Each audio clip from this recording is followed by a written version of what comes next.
Remember there's a time nilikuwa na fare ya kwenda home as I was leaving KNT, but kufika bus station sikuwa na yodo, nilikuwa nimeipoteza. Konda ni Dondali niambia umevaa Supra, toa viatu. Nipe viatu upande gari. I think like 6 years ago my sister was diagnosed with a condition called MS, multiple sclerosis. Niambia Ochiko, post it. Kamwambia sasa nini? Akaniambia Ochiko, would you rather tuchange matanga ama tuchange ya hosi na sister yako atoke? Guitarist amecheza hiyo kitu. Na hakusign split sheets. Na ngoma ni hit song. You do not owe him anything. We'll allocate percentages. Ndiyo si after wimbo imetoka na tu kusign split sheets ndio unaniambia by the way. Unajua kama sio gitaa yangu hii wimbo yenyu ingekuwa sio hit song. Oh my god. Bro, chukua gitaa yako basi. Enda nayo.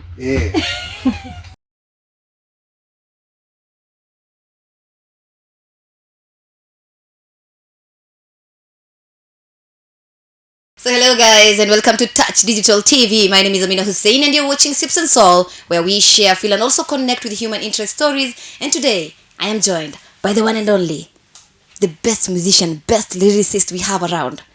Anaitwa Ochiko Troy. Wewe. Unasikia intro? Intro moto. Wewe mbwembwe. I love it. Thank you for having me, man. Asante manze, thank you so much. Apole nimekuweka. Sawa. Get deep into it. Wase wengi najua wajua Ochiko ni nani, but kuna wenye wanajua Ochiko ni nani pia, which is a very great thing. Who is Ochiko? Ochiko is born Andrew Otieno. Singer, songwriter, producer, graphic designer, performer. Woo! Yeah. What? Unajua hizo vitu zote umetaja? Yeah. Okay, the first time I met you, mimi nilikutana na wewe tao. Really building flani. So I just saying it. Yes. And then I was like, you found me when I was working in corporate. Imagine. Yeah. So where did you start? Commercially, I started in Mombasa. Okay. Did a lot of writing for wasanii there, and kafika point nika realize execution of some certain type of sounds as it took vile nataka. So me I initially I didn't want to chase the music as a artist the way I am right now. Nilikuwa nataka tu niandikie wasanii kwa behind the scene, make my money. You and Wire. Yeah. Tajiri. Mko na tabia mbaya. Yeah. So now at some point nika realize like there's a song we did and I didn't like how it was executed. Yeah. And I was like, I could have killed this song. So yeah, that's when I decided I'm gonna come back to Nairobi and chase the dream. Okay. So yeah. Started there. Came back into it. Where did you start? I started in that same building actually that you came to. I'd met Modest Shabari online. Shout out to Modest, man. Such a nice guy. I met Modest online. Modest had just done a song with Brandy Mine and I was so fascinated by the production. Told him you're a very cool guy. So at the back of all this, kumbe Modest was mixing part of my music, but he didn't know it was my voice. Ooh. Yes. There's a time in mid-COVID, tour manager Beyonce and Jay-Z came to the country.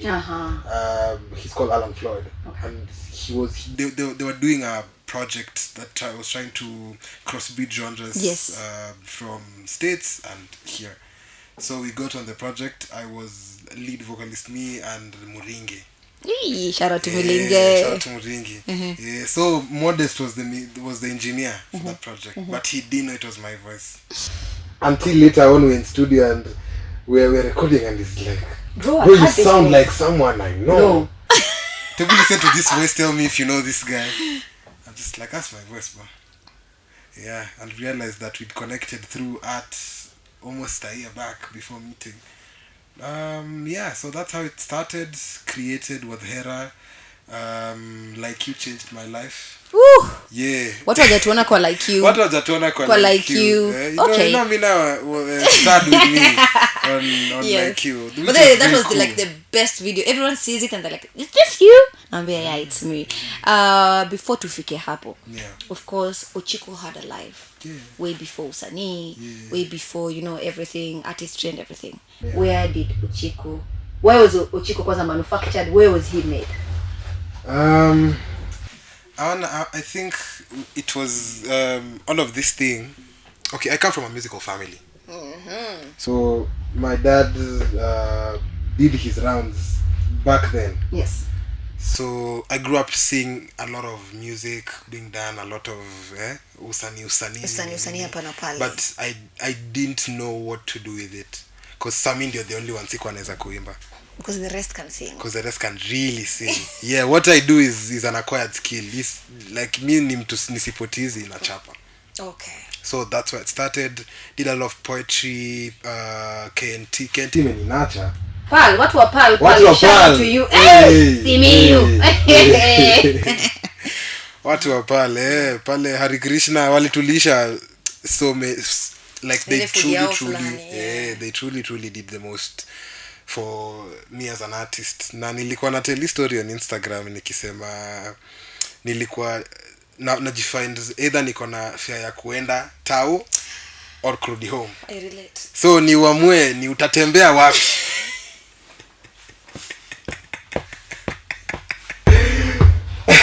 Sana mimi ningechoose ya kurudi.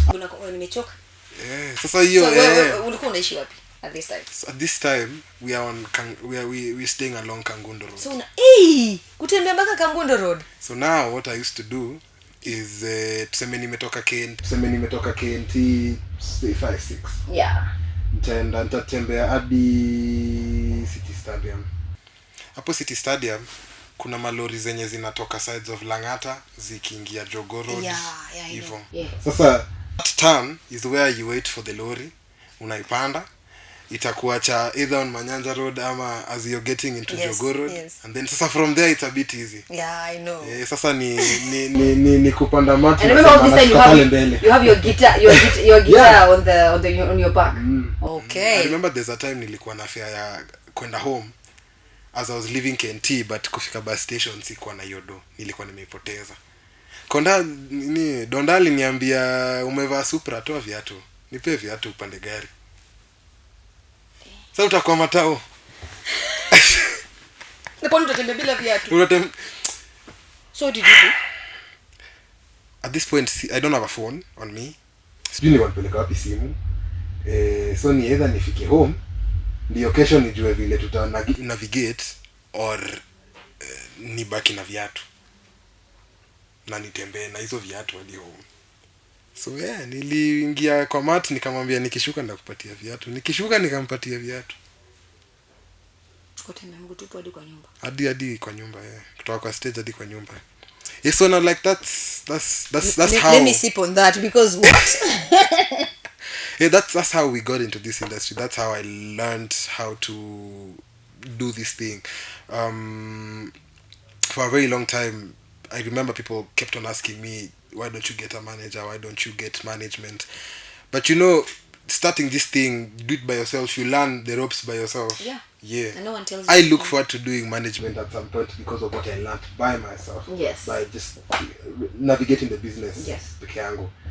So that's basically how we got into this. I was having a conversation with Fancy a while back. And he's saying, Jani yako na Jani ya Sauti Soul feels very I wanted similar. to tell you that, by the way. It looks so similar. It feels very similar. Like the rounds I did is the same rounds they did. The same people I passed through. In fact, the first person who wanted to manage me was Jambi Koikai, who was their first manager. May she rest in peace. So like when we got to figure out such coincidences to go like, okay. Happiness. Yeah, but yeah. Also your tune, you sound like, I told you I think before when you first sound kama BN. I told you that. Yeah, you did. Like, you sound like BN, yeah. This is the thing. And I think I pride myself being a proper anchor of sound of Kenyan music. Oh, that's nice. So growing up kabla my voice break. Nilikuwa naambiwa naimba kama BN. Voice ka break nikaambiwa naimba na sound kama BN. So I started releasing music. I was told I sound like Charisma. At some point we did a song with Keithan. People didn't know who's done what. But that music, I wanted to ask you, who is who? First verse is me. Have you guys shot a video? No. That's what I was like, nikisikia Keithan ni nani na Ochiko ni nani. Shout out to you, by the way. Yeah. So I did the first verse, he did the second verse. So over time you just realize it's not like you're copying each other. Yes. It's just when it was time for the computer to be invented. There was a time I was with my friends Kinabie. Yeah. We were listening to Brian Sigu and Costa. Kipenda roho. I don't know who is who by the way. I don't know. Yes. The first verse ina sound kama Costa, but then again you're like iko vibes za Sigu bado. Yes. Yeah. Yes. There's a book called Big Magic. Big Magic inasema when it's time for an idea to be born, it'll happen. So when it's time for a certain type of voice to exist or genre to exist in the industry, multiple people carry that sound. Yes. Hence the similarity in taste and touch. Yeah, manze. Nice. Yeah. So moving on swiftly, now you've gotten into the industry. Of course, the music industry is quite different compared to other industries. Yeah. If haujatoa maybe a melody or a tune that wase wana like sina no my guy, people don't want to get a collab. Yeah. Let's talk about collabs. You now gaining collabs. How did you get that recognition? So I'm a songwriter. So as in comparison to like other artists, so the artist who compose and the artist who write, and the artist who write and compose. Nice. Okay. So I do both. So fast body, shout out to you. So now I remember at some point when I came to Nairobi, no one knew me, then one day I bumped into Iwaya. We apparently tunaishi mtaa moja. Wow. Yeah. But now your heads look different. Yeah. Wewe mwingine amenyoa, mwingine akona nywele. Wacheki. Sasa tumepatana tunaishi mtaa moja. And then Iwaya was before he moved, he was a really good friend of my dad. So my dad alikuwa anaenjoyingi kumuona juu sasa unafaa kukuwa kama msanii kama Iwaya. Unaona vile akona bidii. Yeah. So Uwaya has contributed quite a lot in just making sure I get into certain rooms when I was starting. You see, because I remember when we met is just when Watendawili was forming. You see. Okay. In fact, I came to Nairobi the day they were having the first show of Watendawili, and it was really beautiful to see that. Wow, this thing is possible. So, kaniambia manze, you're a dope writer. You write really well. Siendelee kufanyia watu hizi vitu. Nikamwonyesha the tracks that I've done for people, and he loved it, and that's how it started. Introduced me to Wanyach, that led to introducing me to somebody else and somebody else and somebody else, and here we are. We've written for a big chunk of the industry.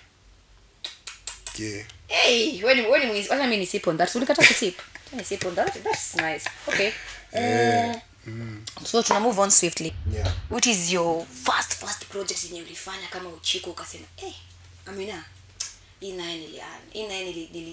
because when I normally call you once na kama uko kwa studio uko busy unaandika. You're normally doing something relating to sound, voice. Let's talk about that.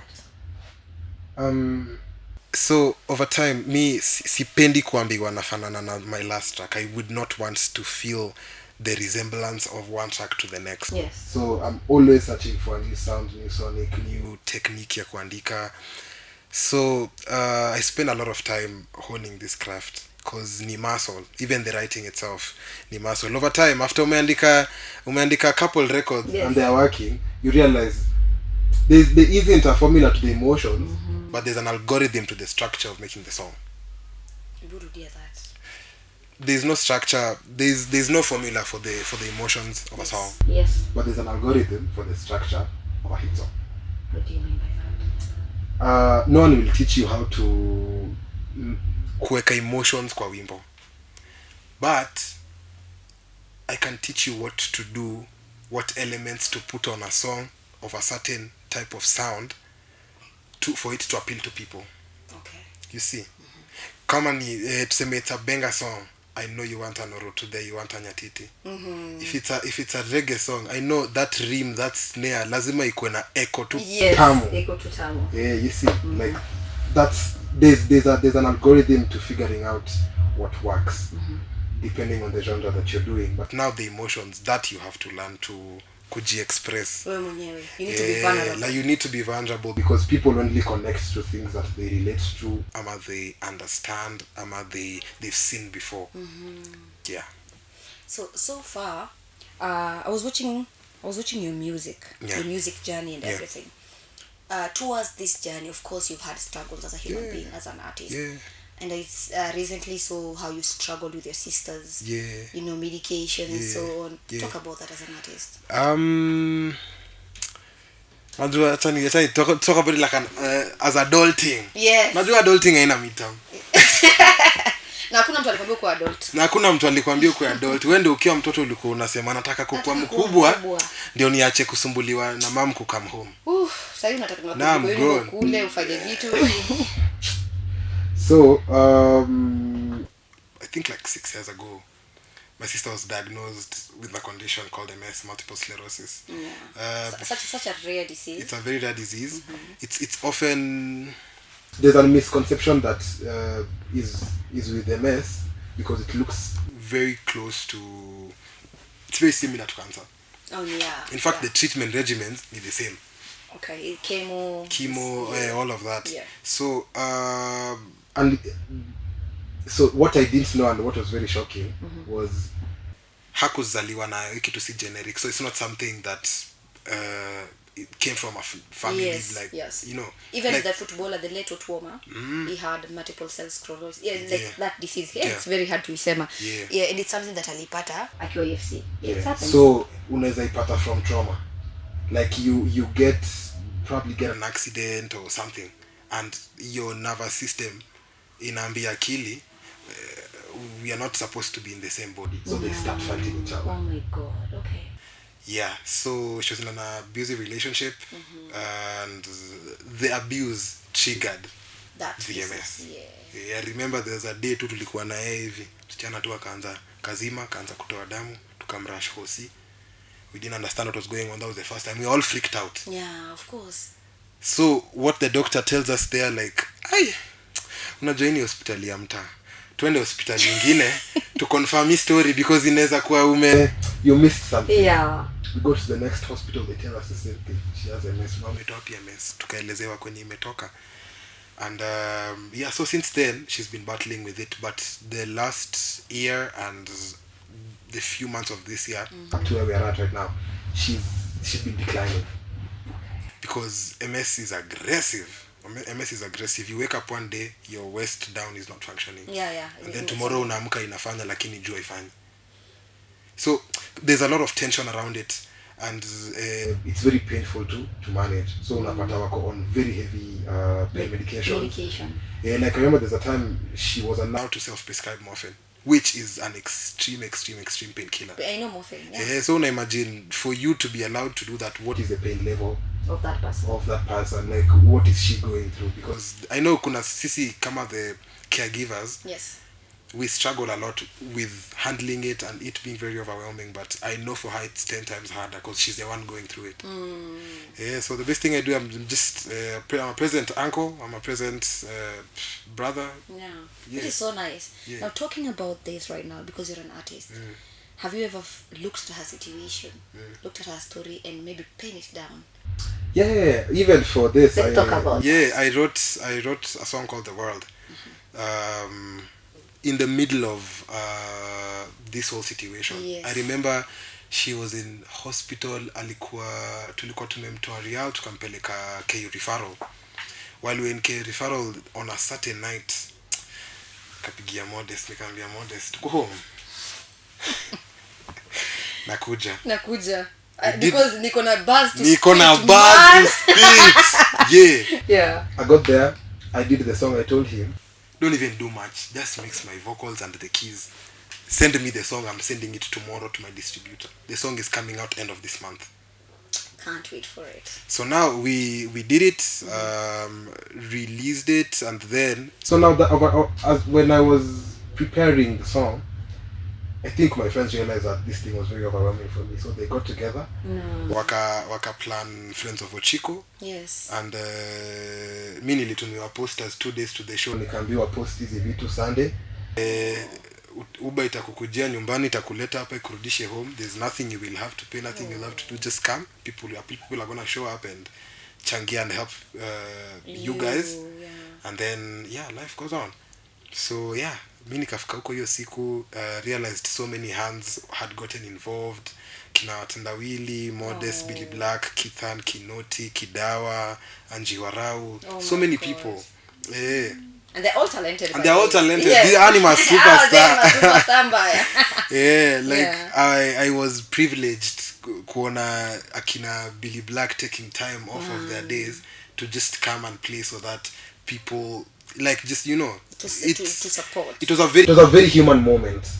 Yeah. So now after that, I've written quite a lot of music around that same emotion. There's a project coming in a bit, ni mbaya sana. Mtasikia machungu. Mtasema.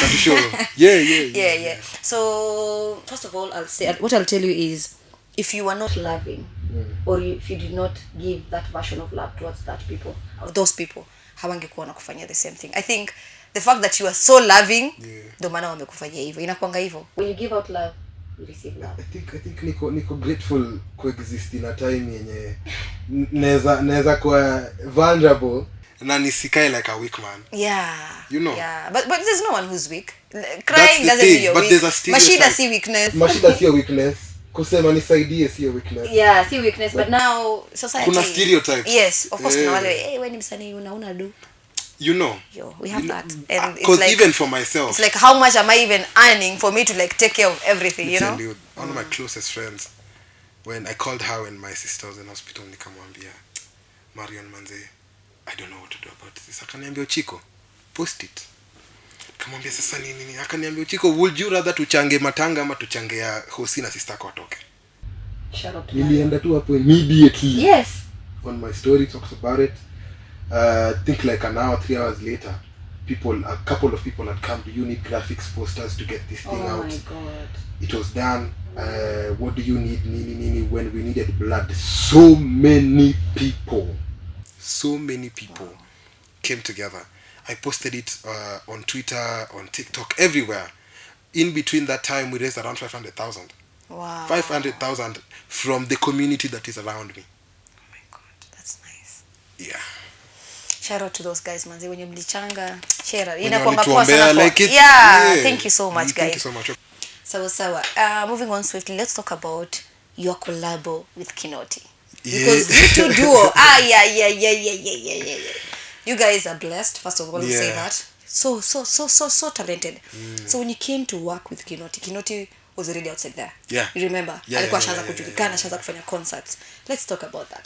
So I met Kinoti in around 2017-18 pale Sauti Academy auditions. Okay. And so najua tukiwa hapo nje wasanii wanakuanga watu very interesting. Amjuani lakini wewe unacheza guitar. Everyone is singing in turns. It was a very beautiful moment. Yes. Saw him that one day, never saw him again. I remember we auditioned with Keith and Pia. That same period. So that's how we got to know each other. Okay. Keithan was also he'd started. He was in Jadi, I think. Okay. Yes. So mi nikaendelea kuishi maisha yangu. Kinoti akaanza kugeuka superstar. Yes. So me I come back to Nairobi one day and he's on Instagram live. And I'm like, don't I know this guy? Do you know this guy? I know this guy. I joined the live. He's also like, see, I know you. I know you.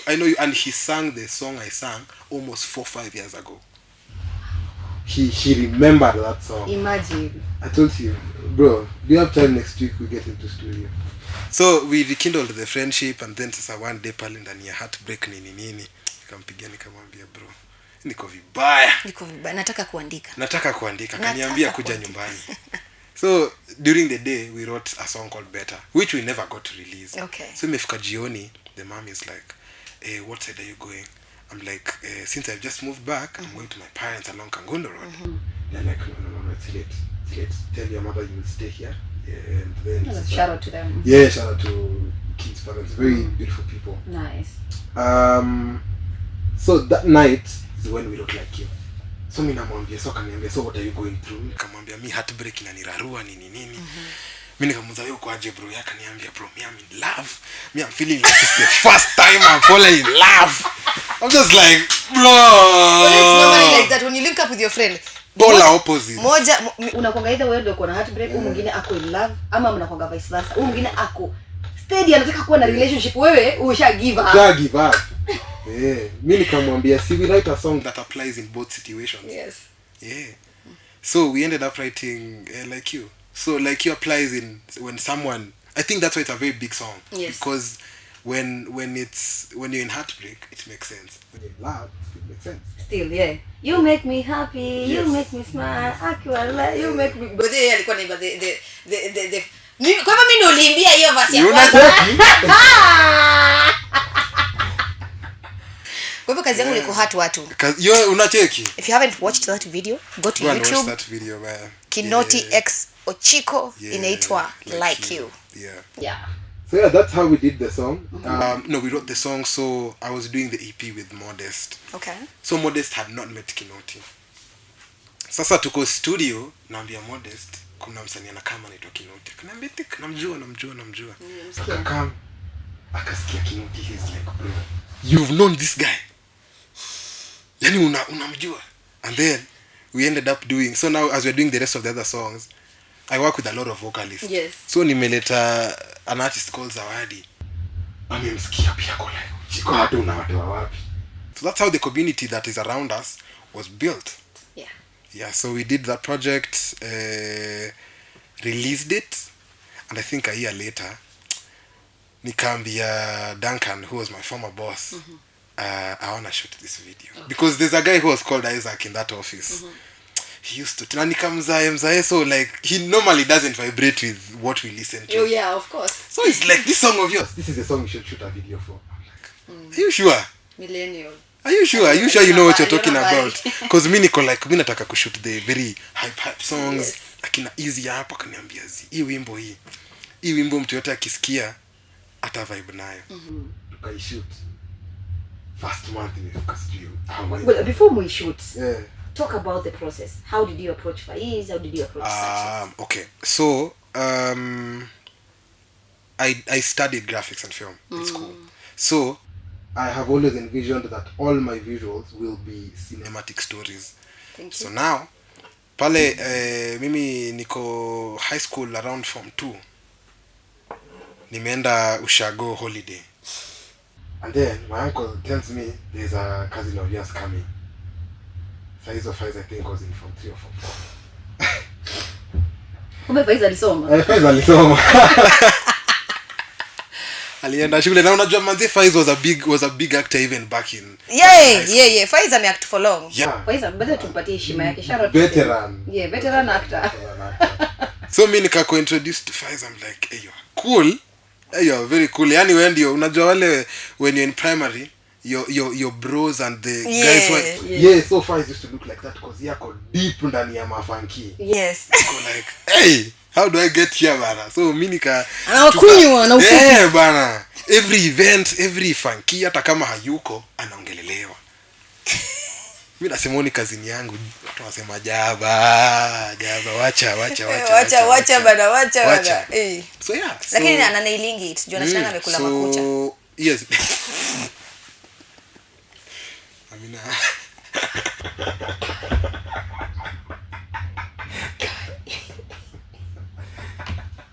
I'm sorry. Let's move on. I'm sorry guys. So post high school, I think we meet once or twice.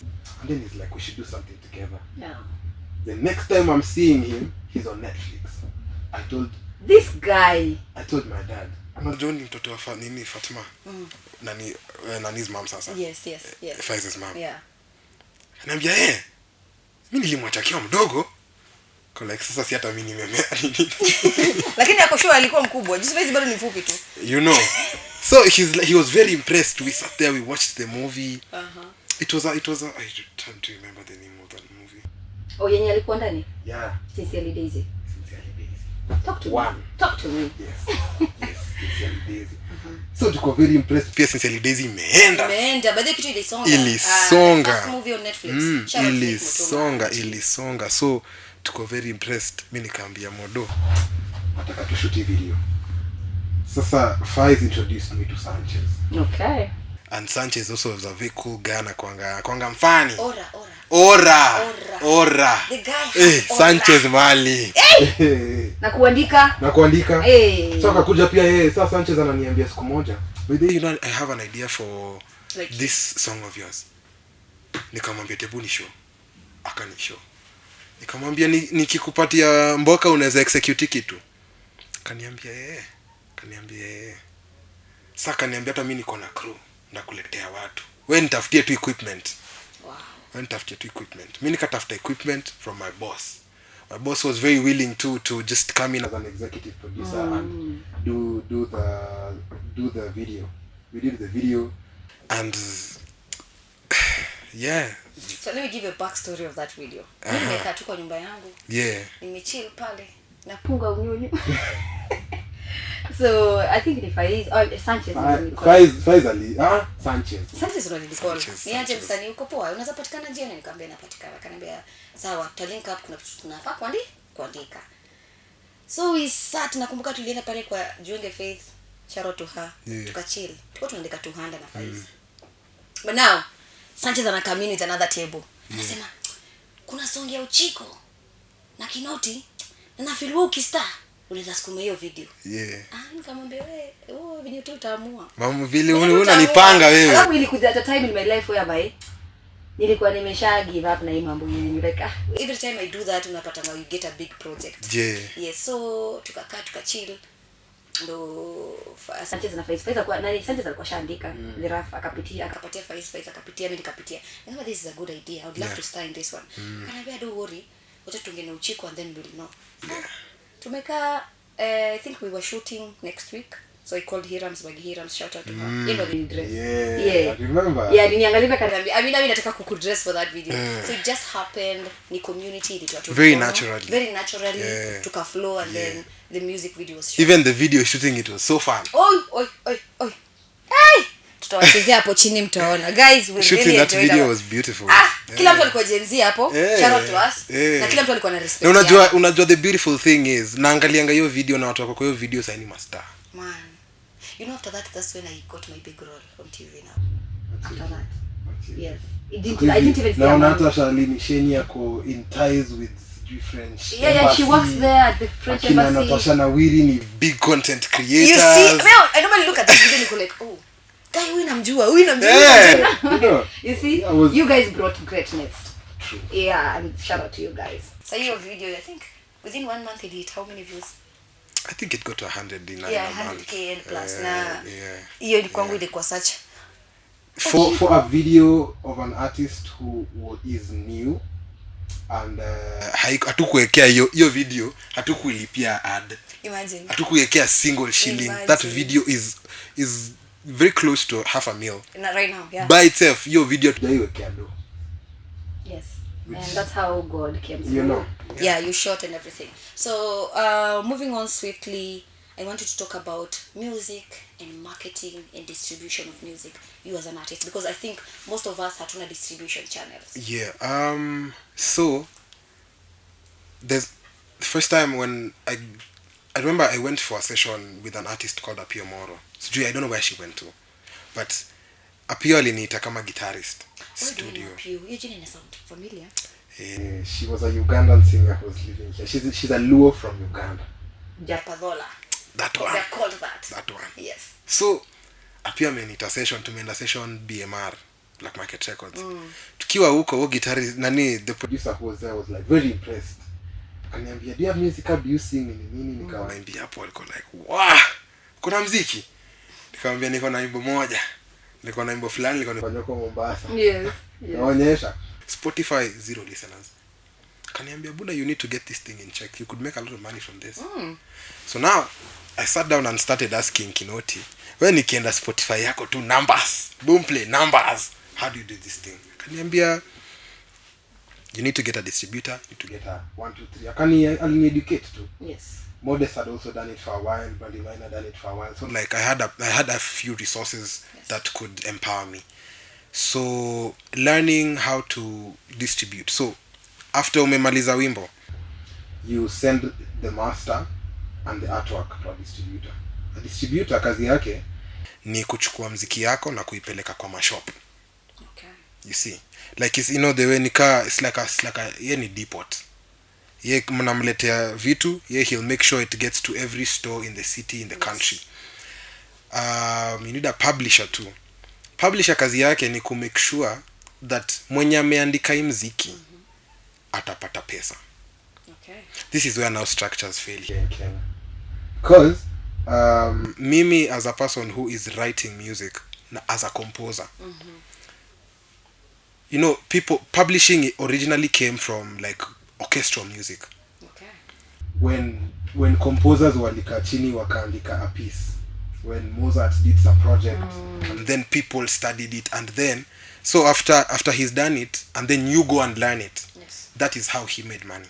Nice. Because his composition allowed you to understand music and grow it. So now you're the kazi ya publisher. Publisher will get you into sync deals, into films, into like athletic games, vitu kama hizo, places where you could not access by yourself. Yes. And naturally your music might not have gotten there, but they have the connect to get you there, to push it there. Yeah.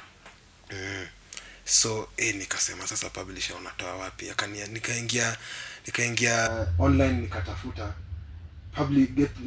paying for like a normal publisher is around like 10-12k. Okay. This is like the American companies. You 10-12k sina. Oh no, of course at that time you only rent 2 months. I know. Wewe nikupatie nikupatie 12,000 ndio unipatie an ID. Yeah, it happens. But that ID is the most important thing, yeah. You know, because publishing money is not like distribution money. I make distribution money every month. Publishing money ni pesa inakuja 2 years later, 3 years later, 4 years later. For example, sijui songs kama za Nubia. I write a lot for Nubia. That's all. Tuseme sasa like music that we've done with them. Yes. 4-5 years from today, that music gets placed on a Netflix or a Hollywood thing. Yeah. I get more money as compared to them. Because you're the publisher. Because I wrote it. Because you wrote it. Yes. Okay. So in publishing ni writers, like publishing ni writers ndo wako hapo ndani. Ndo wanakuwa sorted with publishing. Nice. Writers na composers. Nice. Distribution ndio iko na sasa watu walikuja guitars, watu wali producers, engineer, percussionist hapo. That's now where you'd normally sign a split sheet na unasema kwa master rights kuna nyinyi, kwa publishing rights kuna nyinyi. I get it now. Okay. So now learning that took a lot of time. Because also Wakenya wasainingi hizi vitu. Mko kwa studio, ngoma ni noma. Ngoma ni noma. Tusonge. Tutoe ngoma. Alafu unakuja unataka kuniambia 2-3 years later you want profit. But you did sign a split sheet. Do you know legally you cannot do anything to me? Yes. Yeah. The only thing is publishing money is always claimable because you own publishing the moment the IP has been created. Nice. So and as compared to like a session instrumentalist, mwenye kusign split sheet na wimbo imehit, alafu hiyo guitar line yake ndio hit song. Tuseme a guitarist comes to studio and that guitar line becomes the biggest thing. Guitarist amecheza hiyo kitu na hakusign split sheet na ngoma ni hit song. You do not owe him anything, which is the most painful part for them. Oh my god. Or for us as artists. Kuna wase wengi maybe they've started out without knowing about the split sheet. I've done songs that ziko almost 30-40 million views and no one knows I've written it. I've never earned a single shilling because I was naive. I did not know. Oh my god. Yeah, because sasa uko fascinated kwa studio. Oh my god, niko na msanii. Oh my god, nimeandikia Nyashinski bro. Unajua manzi you're in studio there with a person and sasa wewe umemwonanga. I think part of the reason even why people do break when it comes to music, hata uli una sable with Nyash. Yeah. Part of the agreement yenye will make money out of this album, you didn't. It makes sense. Yes. Yeah. Those conversations are important. Ukifika studio as an artist and you want to do a song, semeni tu hapo tutasaini kitu aje equal way everyone, ndio. Yes. ama tuna agree as soon as the song is done we'll allocate percentages. Ndio si after wimbo imetoka na tu kusign split sheets ndio unaniambia by the way unajua kama sio gitaa yangu hii wimbo yenyu ingekuwa sio hit song. Oh my god bro, chukua gitaa yako basi. Nayo you know.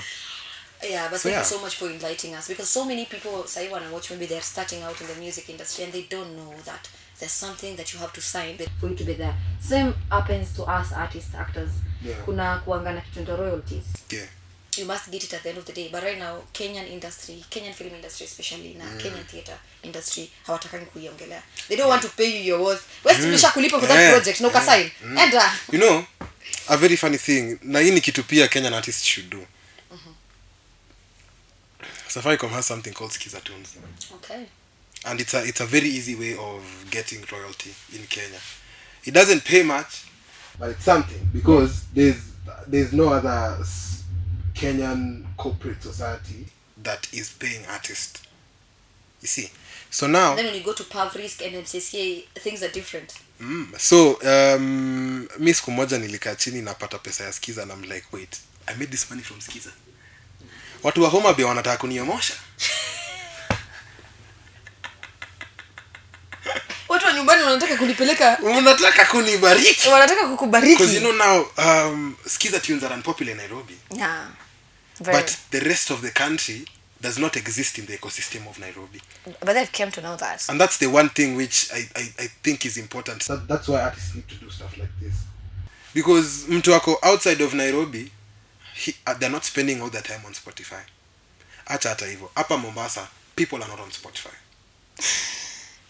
You see, most people are on because East Africa is a very visual. No wonder when you go on YouTube unapata the Tanzanian artists at the top notch, because guys are used to YouTube. Angalia Kenyans on streaming. We are so good with streaming. Yes. But we're not as good on the visual side. Yes, true. That's sasa where the definition of commercial artist in mainstream artist comes in. Yeah. Because now us, we don't identify as mainstream artists. See, we just do this thing because we love it with the platforms that are in our generations right now. Yes. Because I used YouTube. I use YouTube today, but streaming is easier for me. Nataka naweza kuwa nje nimefunga my screen and I listen to music. I cannot do that with the normal YouTube. Nice. Today you have YouTube music, so it's easy. It's easy. Yeah. Nice. Oh, that's quite a detail. So kama uko nyumbani na una watch and you're a musician, you want to get into this industry, just know the nitty-gritties of the industry. Kuna books, learn and so on and so forth. So last but not least, of course, because I'm taking your studio time, I want you to generally speak about the music industry. Talk about it right now, the revolution of this industry, because kitambo watu wako wanasikia Kenyan music. Right now we are massively listening to Kenyan music. Is it a trend? Is it a season? Or wase wa mama pull up their pen game? Talk about it. You know, different industries work very differently, and I've been very lucky that people who are very self-conscious of themselves, and then there's this generation that wants to listen to that music. Because me nearly grew up in a soft rock, nearly grew up in a XFM. You see, Hot 96. Hot 96. Yeah. Hey! Yes. Easy FM. Yeah, Easy FM. Oh my God, yes. Yeah. Yes, that's how we grew up. So now we want to channel that same emotion. XFM. Hey! XFM to the next, to our generation and the next. Yes. So now, I walk into certain rooms in this Nairobi. People don't know me at all. And Silalinja. That's the beauty of an industry that is growing. Nice. That even if you are a growing artist, there is capacity for you to make money. Even without you being known. So now, let's compare our industry with the Nigerian industry. Okay. In Nigeria, my manager was very lucky to have traveled there for a while. And alikuwa ananiambia, ecosystem in Nigeria is very interesting. You think they listen to Akina Ira Star? No, they don't. There are so many artists in Nigeria. Ira hachezi. And I go to Gomas.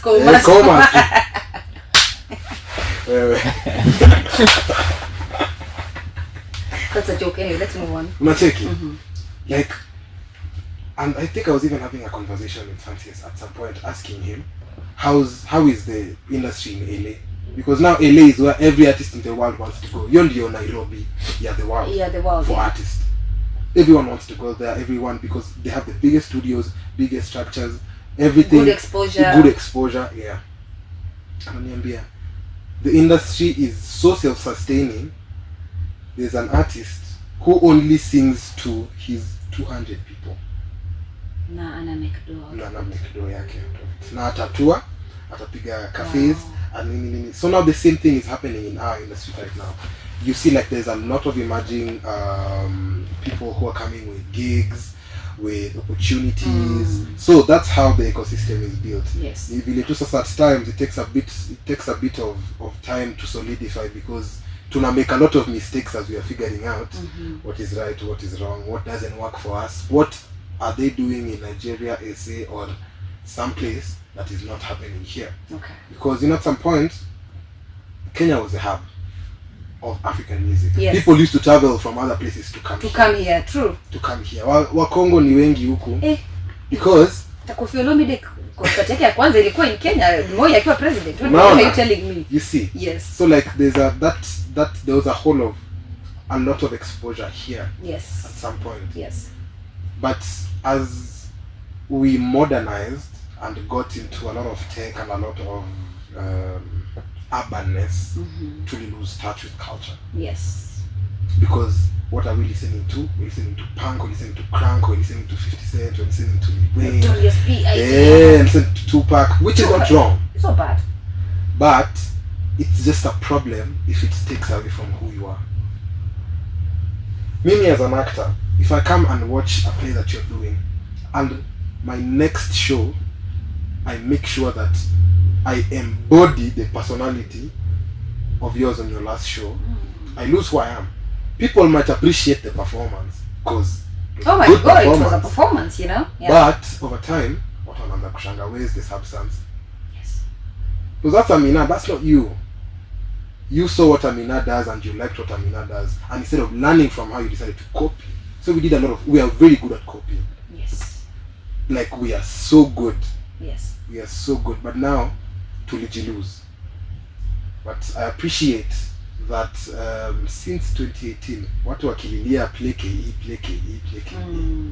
kukaanza kukuwa na watu wenye who wants to go back and tap into that same 80s, 90s and early 2000 sound and retain the same weight and heaviness and depth. Yes. Sasa unaanza kuona Wajaluo pia wana get more confident in urbanizing their sound. Yes. Unaona kina Irish Wanjine wanafanya mambo yao, kina Muringe but I love Wanjine's music. And it goes. Yeah.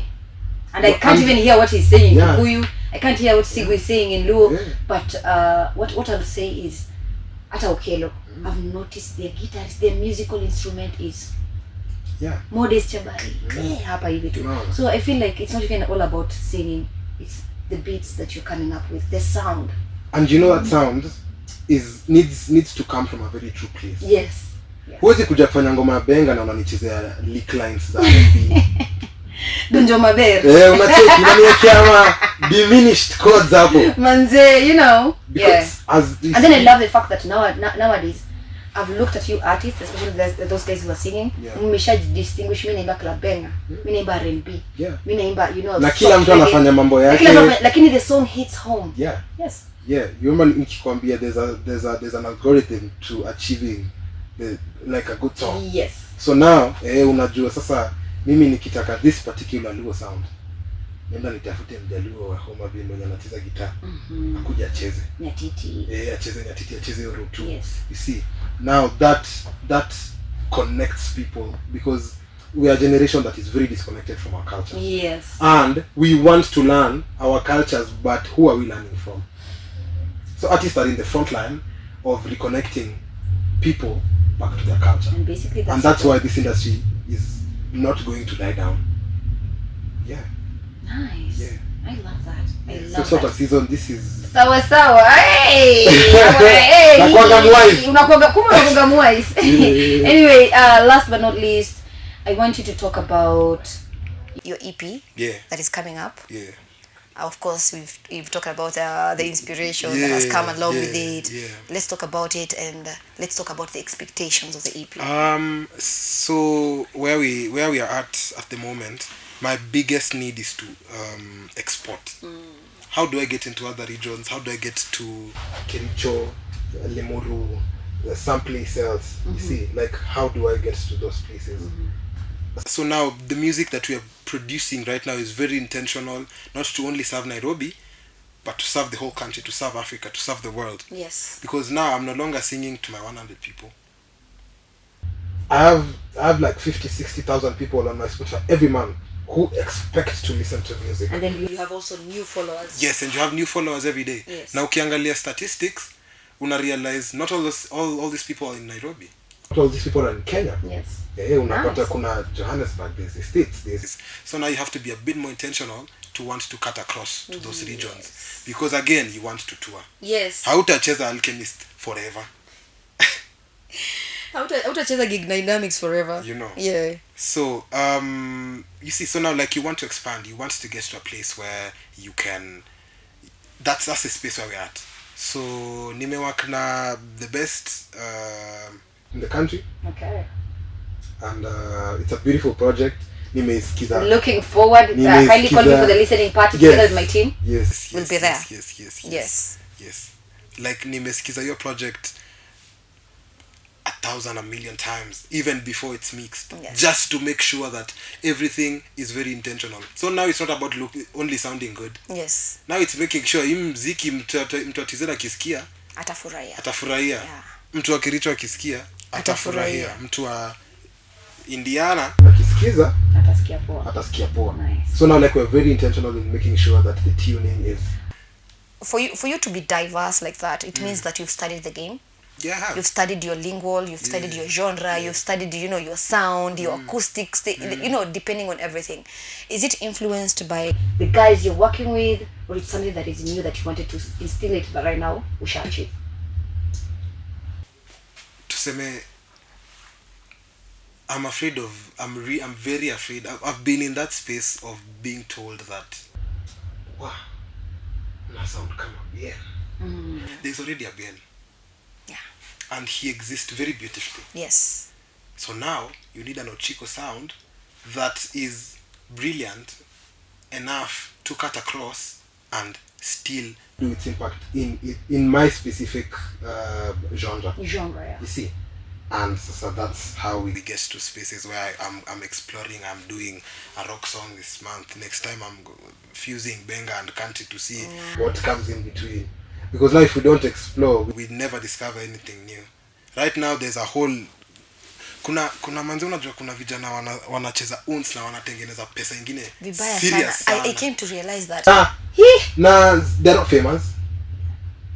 Fame is not anything. So, yeah. So long as there are people who are listening to you or watching and it's a sound that is so beautiful and it's profitable. So now if you do not explore, how do we discover that we have the potential of of having ons as a genre? You see? Yeah, so tukibaki tuko stuck to seme BN is a good standard of Kenyan artists. Yes. So if I get stuck on doing what BN is doing, yet BN is constantly trying to evolve, I will never evolve past him if I am always following his footsteps. Yes. So I have to tembea peke yangu nikapotea huko kwa kichaka nidungwe nini. Because you have your journey. You personally. Nipatane na maji mahali fulani. Because most times you are being told fuata njia kesho mtu anakuambia by the way unajuanga shortcut hapa. Yeah. Well, that's artist. That's art. Yeah. That's art. But what I came to realize with art, don't follow people's. Now is you do you. Yeah, so I just move. I just make sure that I create music that I believe in it. Blends. Yes. I matches with who I am as a person. Yes. Staki kutoa pia mziki too for the sake of appealing to masses. Because nitachoka nitageuka job. And when it starts feeling like a job, it's a problem. You're actually speaking from the heart, singing from the heart, which is very nice. Yeah. Nice. That was such an amazing session. Thank you very much. An artist, a singer, you name it, a music composer, a producer. a percussionist, you name it, an instrumentalist. And I hope this session imekusaidia sana for you to understand your craft, for you to understand how you maneuver, for you to understand the business of art, and so on and so forth. Thank you so much for coming, taking your time for like 10 minutes. I'm so sorry. No, yeah, asante sana. I want you to look at that camera. Yeah. Talk about your EP. When is it dropping? What are we expecting? Alafu social media handles, just in case of anything, and everything. I can only say so much for this project at the moment, because sasa management pia inasema ukisema mingi wewe tutakuchapa kidogo. NDA. Yeah. So we have a project coming with very beautiful artists around the country, different generations of artists, two artists from different sides of the country. So there's a lot of culture, a lot of diversity in the music.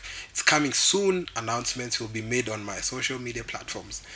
My name is Ochiko on all social and streaming platforms. Ochiko.